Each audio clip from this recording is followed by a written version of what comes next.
So let's first talk about your home. Which part of your home do you like the most?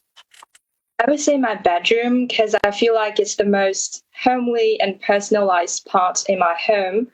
Well, there is a cozy queen bed and also a wall filled up with the paintings that I like.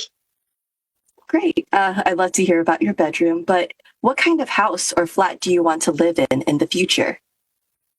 Well, I don't have any specific requirements. It doesn't need to be large or fancy. All I want is just to have a roof over my head that can give me a sense of security. So now let's switch topics. Now I'm going to ask you some questions about tea and coffee. So do you think people like tea and coffee nowadays? Yeah, I think so. I think these two drinks are quite popular among Chinese youngsters, probably because they are rich in caffeine and sometimes young generations may rely on them to perk up. Absolutely.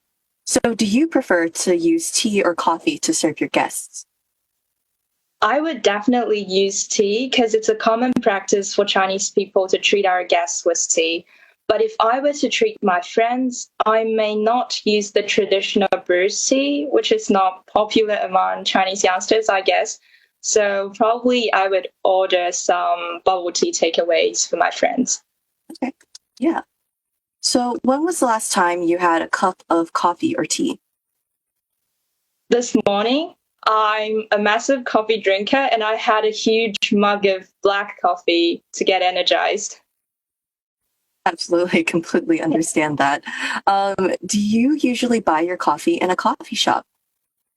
Not really, because there is only one coffee shop near my neighborhood and it's usually jam packed with people. So usually I would just DIY myself a cup of coffee by using the barista machine at home. Yeah, awesome. So very good job on the first part. Now we're going to go ahead and go into the second part. So I'm going to give you a topic and I'd like for you to talk about it for 1 to 2 minutes. So I'd like you to describe an area of science. So this could be like biology, robotics, etc., that you're interested in and would like to learn more about. I'll give you a minute to prepare. In answering this one, the first topic that springs to mind is renewable energy. I've been following this topic for quite a long time, and I feel like it's rather crucial in today's era when we are confronting the climate change or the rising sea level. Um, and my interest in it was first aroused after the outbreak of the Russian Ukrainian conflict, because that was when everybody was talking about the energy crisis and how this conflict was going to expedite or slow down the green energy transition. And so at that time, the topic of renewable energy propped up quite often on social media platforms, and you just couldn't fail to ignore it.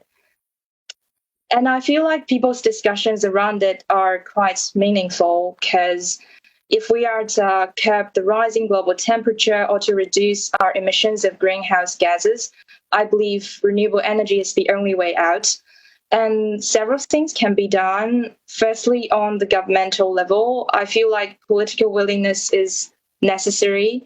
For example, the government may need to subsidize some companies that decide to adopt the green energy because these companies may suffer from the green premium and high costs of production.